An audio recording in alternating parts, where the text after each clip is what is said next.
In this video, we will learn about the basics of data engineering, its real-world applications, and the role played by data engineers. First, let us answer what is data engineering. Globally, every person and every business is constantly generating data, and every event in the digital economy all captures data. All business functions are collecting data from its users. Businesses employ analytical methods to derive meaning from this data. Data engineering is the primary domain to derive value from this collected data. Moreover, data engineering imparts practical skills to move data from one location to the other without any loss of information.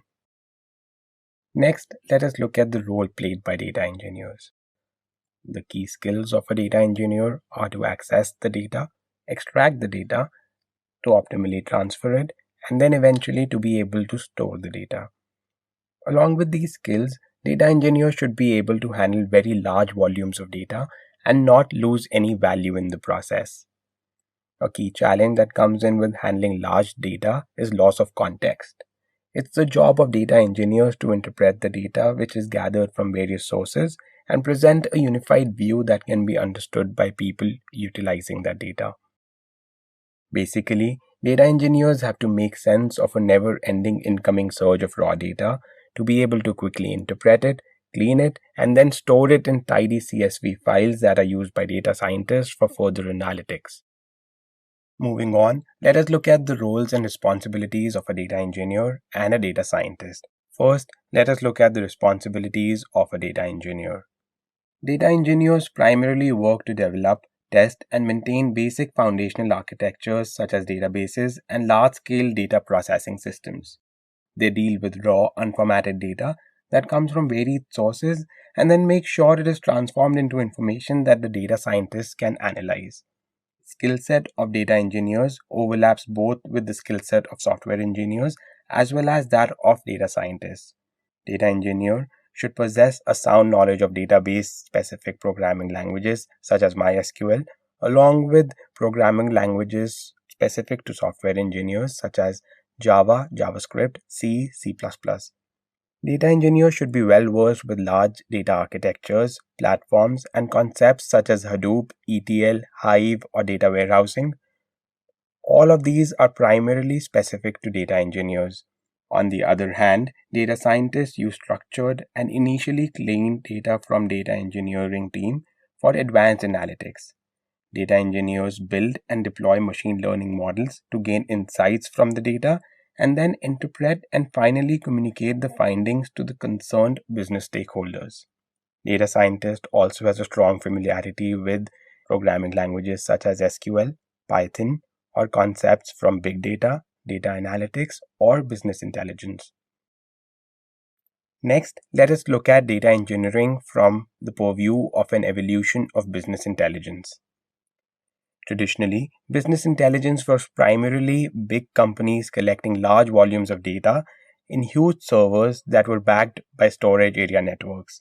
This data was then analyzed using expensive tools such as crystal reports. Now, with the advent of internet, the amount of raw data that was being collected multiplied exponentially, and the cost of data storage went down drastically. It became almost impossible to store all of the data in one location.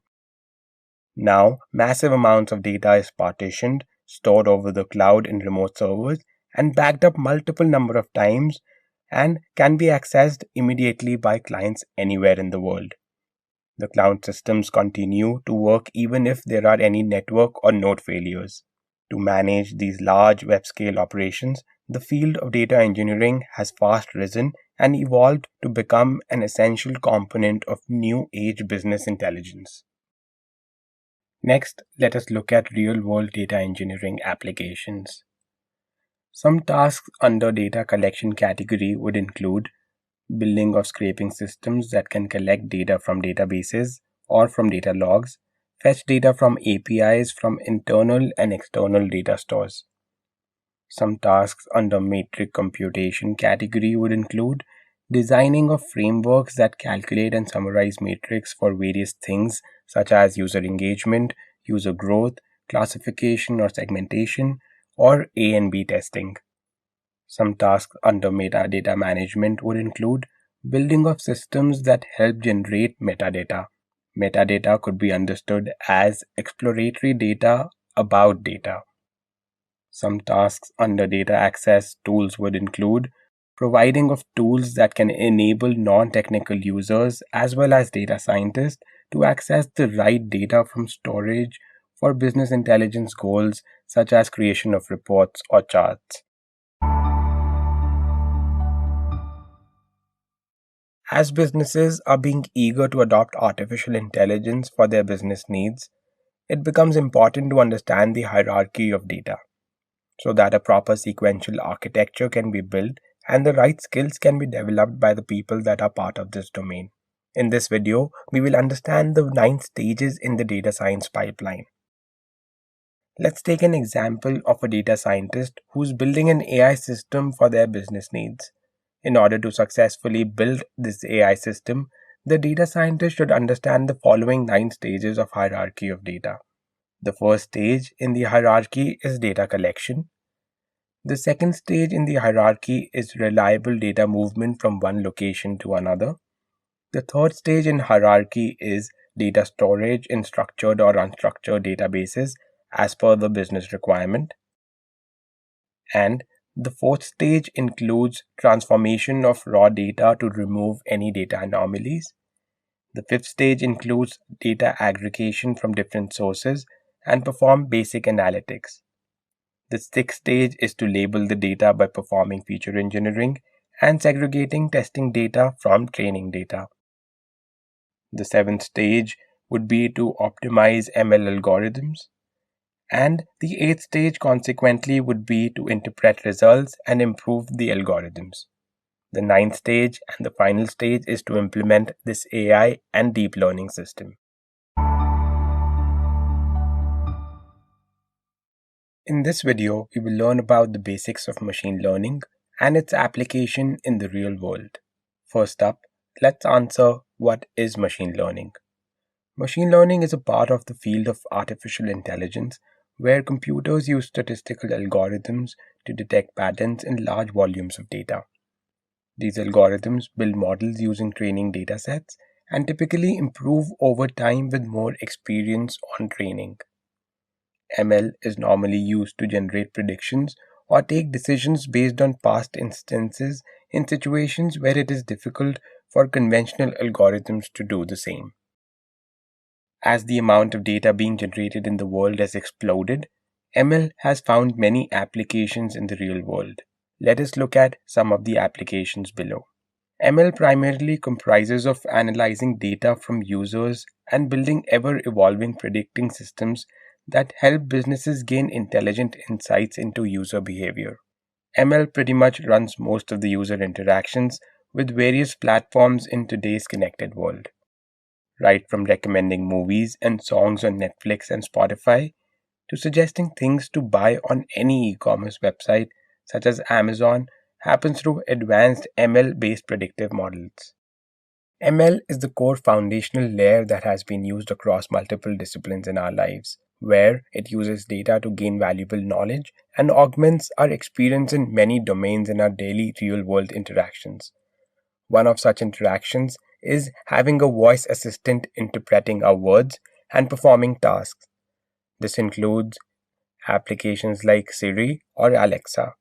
Another such example is real-time mapping and route calculations on Apple Maps or on Google Maps. Other such examples include email filtering, fraud detections, and credit decisions in the financial world. In this video, we will discover the various terminologies used in ML and the typical approaches and workflows used in ML. First up, we will discuss machine learning pipelines. We have laid down a foundation for machine learning pipelines in an earlier video titled Hierarchy of Data Needs. Machine learning pipeline is the basic process of designing, deploying, and making predictions using ML. It primarily involves the following steps. Data collection. This is also called data ingestion, wherein data is scraped from a database, such as a data warehouse or a data lake, and is received after an ETL process. ETL is short for extract, transform, and load. The next step is data preparation. In this step, the data is normalized, which is essentially eliminating unstructured data and eliminating any redundancy in the data. The data is also assessed for anomalies or biases at this stage. The next step is model training. This is a key step in machine learning pipeline. Herein, the ML algorithm is fed with training data to learn from. The training data should contain the correct answer or the target attribute. The ML algorithm then assesses the data to map the right combination of attributes or variables to the target attribute, and then outputs a ML model to make predictions. Consequently, the next step is model deployment. After the ML algorithm has been trained and the ML algorithm has been developed, it can be used to make predictions on new data for which the target is unknown. The process can happen both at the user's location or at the backend. Predictive results from the model are further used to fine-tune the performance of the model by incremental retraining process. And the last step is predictions. Once the model is optimized, it is used to make real-world predictions. Next, let us look at machine learning approaches. There are three major kinds of approaches which are traditionally used in ML.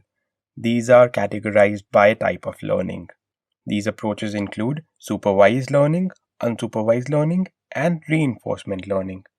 In the supervised learning approach, the algorithm is given the target attribute or variable, and it maps the other variable attributes to the target attribute. In the unsupervised learning process, no input and output labels are given to the algorithms. The model then works on its own to find any patterns in the data.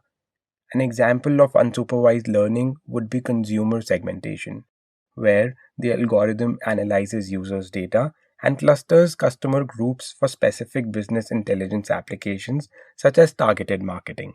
Another example would be to detect fraud or anomaly detection in any process. The third approach is reinforcement learning, in which the algorithm interacts with the dynamic environment to perform a certain goal.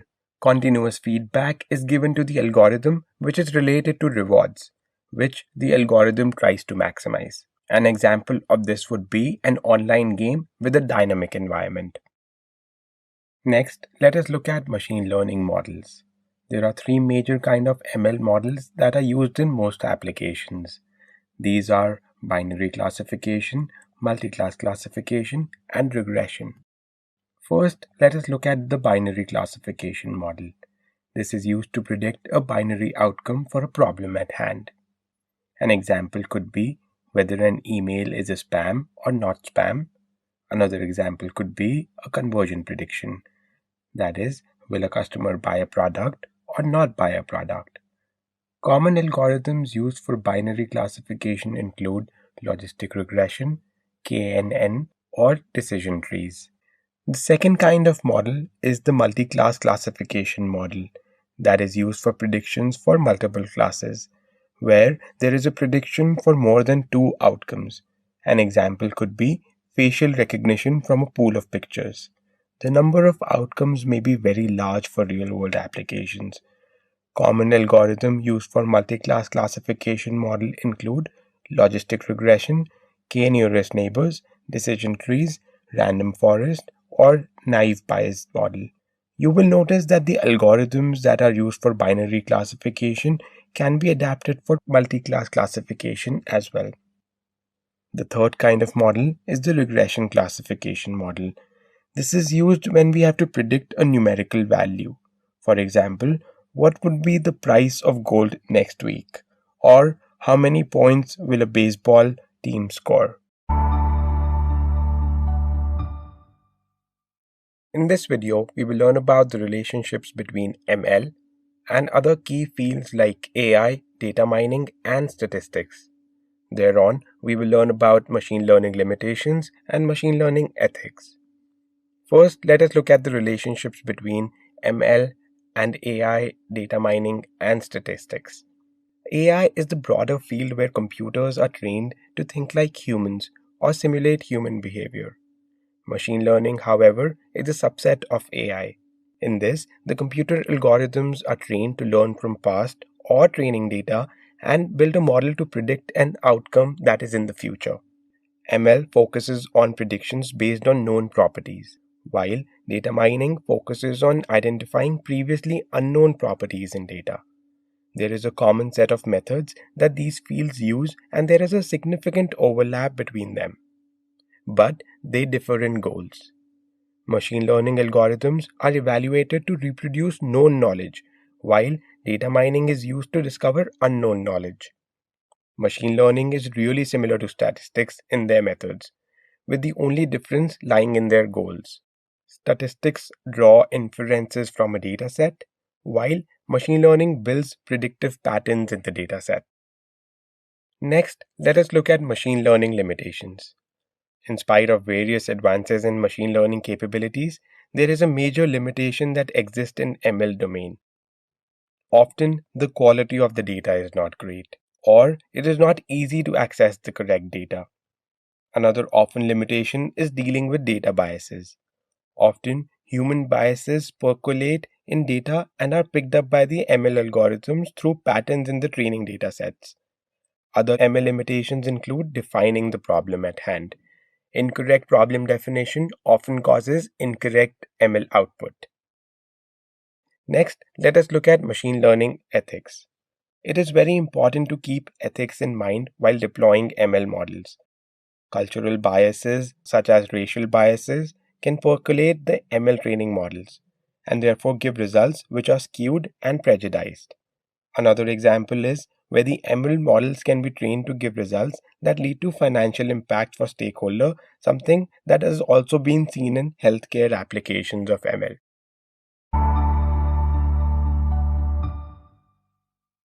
In the next three videos, we will understand the basics of data handling. In this video, we will briefly understand what are data repositories and warehouses. A data repository is a data library, which is a large database infrastructure and a central common point for many databases. It holds data, makes it accessible to use, and maintains data organization logically. Typically, data repositories are subject specific and have rules concerning domains, data reuse and accessibility, data formats and structures, data nomenclature, and also the metadata that can be used or accessed. On the other hand, data warehouse is a kind of a large data repository that aggregates data from multiple sources. These sources might or might not be related to each other. Data in a warehouse is used by data engineers and scientists using various business intelligence tools such as dashboards or using SQL statements to make informed decisions for varied goals. Normally, a data warehouse has three layers. The top layer, which is the front-end interface, which presents query, analytics, and data mining results. Then comes the middle layer, where the analysis is performed and the data is accessed. Then comes the bottom layer. It is the database server where the actual data is stored. The price and performance of data warehousing depends on the requirements at hand. Data that needs to be accessed frequently is stored in SSD. It costs more, while data that doesn't need to be accessed and analyzed frequently is stored in slower servers and thus costs less. The organization of a data warehouse is typically comprised of structured data that is organized into tables and columns.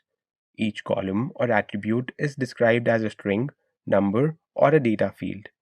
Data tables are further organized by schemas, which are logical descriptions of the databases. These are akin to folders. Any query tools use schemas to determine the databases that are to be accessed. And similarly, any data for storage is stored in the right tables based on these schemas.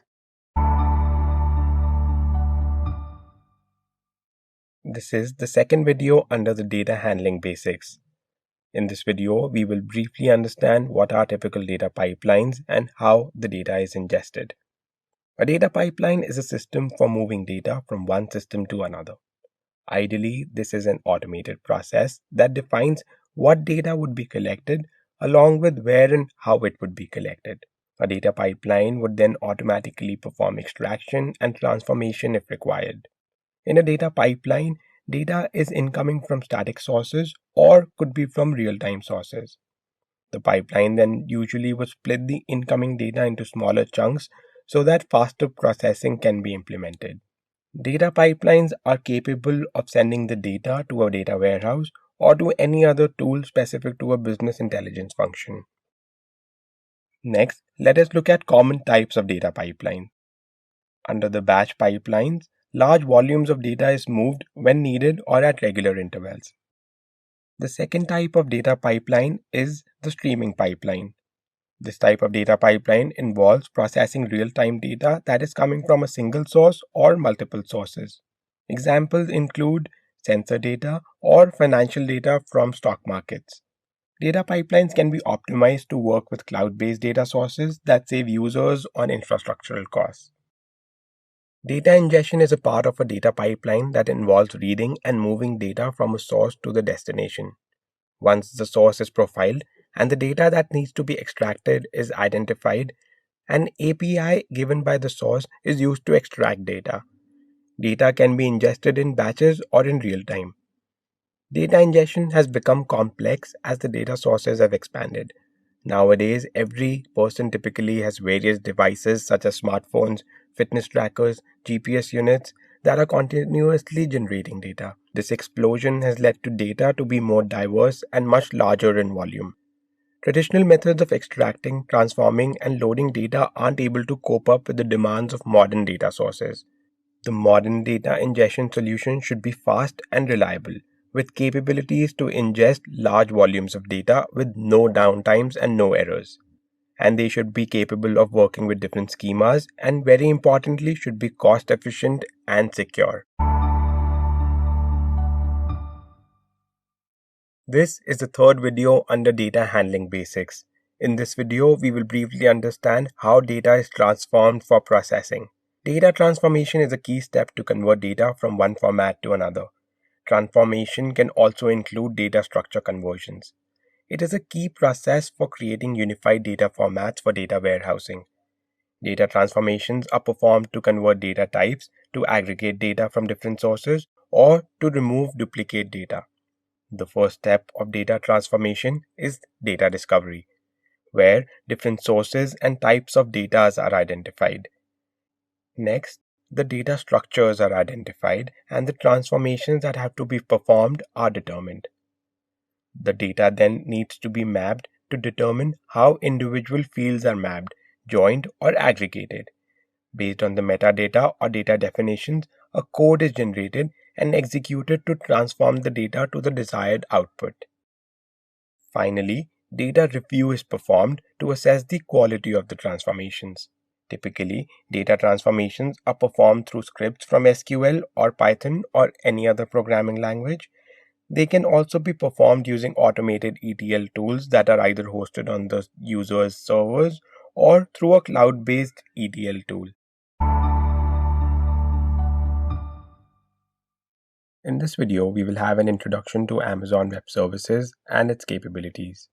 From there on, we will use AWS Console to launch a cloud server. AWS offers a wide range of cloud-based products and services, such as a cloud server, which can run applications that a personal computer can run, and even more. These AWS products and services are marketed as relevant to all sizes of businesses. Businesses are using AWS services for deploying mobile and web apps, for game development, for data storage or data archiving, or even deployment of ML applications. Moreover, AWS allows you to deploy an application outside of your geographical location. For instance, a mobile application in Australia wants to serve their audience in the US. Then the business in Australia can simply deploy their application in an AWS server located in the US. Doing this will not only save transmission cost for the business in Australia, but also save transmission latency. Now, let us see some of the AWS capabilities from its console page.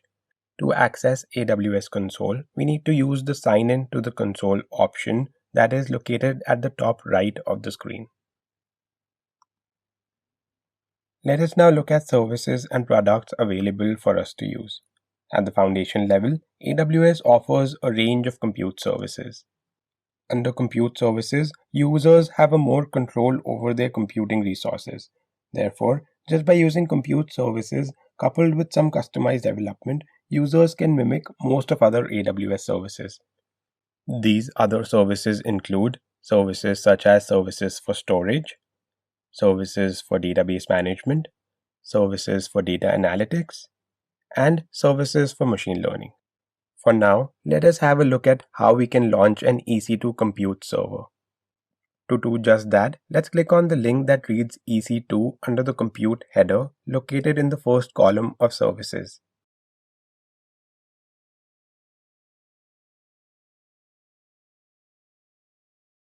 To launch an instance of a cloud server, first we would have to pick a region where to launch the server at. This can be done from the top right of the top bar. In our case, let us pick the Mumbai region in Asia Pacific. Next, we can scroll down to the Launch Instance section in the center of the screen and click on the Launch Instance button. On clicking on this Launch Instance button, we'd be taken to a configurations page where we would configure our cloud server. So let us do just that. This is the first step of the configurations page. As you can see just below the top blue bar, there are 7 steps to configure and launch your EC2 instance. In the first page, we are asked to pick up an operating system for our cloud server. In our case, we will pick up an operating system named Ubuntu Server 20.04. On the next page, we will be asked to choose our instance type. On this page, we can choose different types of instances based on our requirements. Our requirements could include number of CPU cores or the memory in gigabytes or the type of instance storage and many such options as described in the center table of the screen. For our case, let us go with the default options and proceed to the next step to configure instance details. This button is located at the bottom right. On the third step, we can configure more of our instance details such as the number of instances that we want to launch, or we can assign an access management role to the instance, and many more such features. For now, let us go with the default options and proceed to the next step, that is the add storage. For that, we can click on the next button on the bottom right of the page. On step 4, we are asked to add storage to our instance. By default, 8 GB of EBS volume is attached to our instance, which we can scale after the instance is launched. So for now, 8 GB is good for us. So let's proceed to the next step as before. So let us proceed to the next step by clicking on the next button at the bottom right. On the fifth step, we are allowed to add tags to our EC2 instance. Tags are key value pairs that help us search or add other features to the instance. We can skip this step for now and proceed to the sixth step by clicking on the next button at the bottom right. On the sixth step, we can configure security of our EC2 instance. A security group sets the firewall rules to control the traffic on our instance. By default, TCP protocol on port 22 allows SSH access from any public IP given that that IP has the correct SSH key pair. We will set up this key value pair in a subsequent step. For now, let us click on the bottom right button that says Review and Launch. Now that we have configured our EC2 server, AWS asks us to review our instance's launch. Once we have reviewed our configurations and are okay with it, we can click on the Launch button at the bottom right to launch our EC2 instance. Since we have opened our EC2 server for SSH access from any public IP address, we are allowed to set up a public key and private key pair. To proceed, we need to acknowledge by clicking on the text box in the new window that we have access to the public and private key pair. Once we have acknowledged our access to private and public key pair, we can click on the Launch Instance button on the new window at the center of the screen. Now our instance is launching. To view the status of our EC2 launch, we can click on the EC2 ID that is displayed under your instance or now launching header. On the new screen, we can see the state of our running instance. It seems to be running. To connect to our instance, we can click on the checkbox corresponding to our instance ID. Once our instance is selected, we can click on the Connect button at the top bar of the same window. In order to connect to the instance, we can scroll down to the center window and click on the Connect button. On clicking on the Connect button, a new terminal-like window is opened in our browser that gives us access to our EC2 instance. If you can see a command line interface on your web browser, that means you have accessed our instance successfully. In this video, we will have an overview on the machine learning capabilities on AWS platform. For that, we will go through the toolkits we have available for us. Thereon, we will explore some real-world applications where AWS has played an important role. First up is Amazon SageMaker. It can work as an end-to-end cloud service to build, train, and deploy ML models, with an option to scale up or scale down as per the requirements of the business. Another such service offered by Amazon is Amazon Code Guru.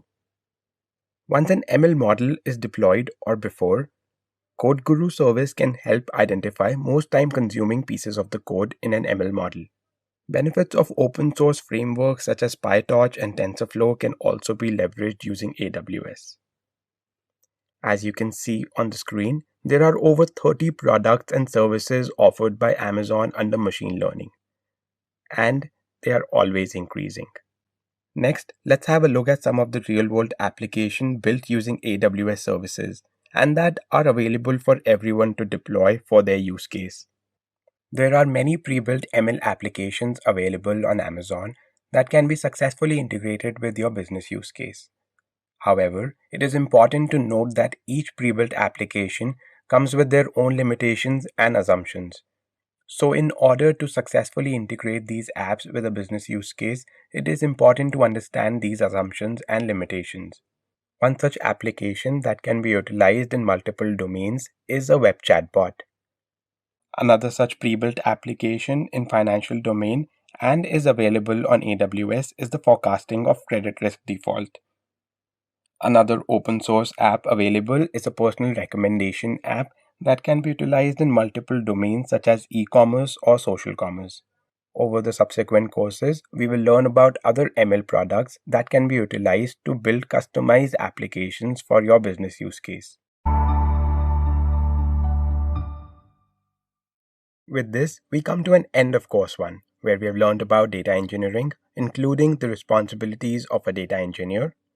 Then we learned about the hierarchy of data needs and learned about ML pipelines, approaches, and workflows. In the end, we learned about the AWS capabilities where we deployed a server in AWS Cloud. Finally, we had a sneak peek at the AWS toolkit that is available for us. In the next course, we will learn about Amazon S3 storage service.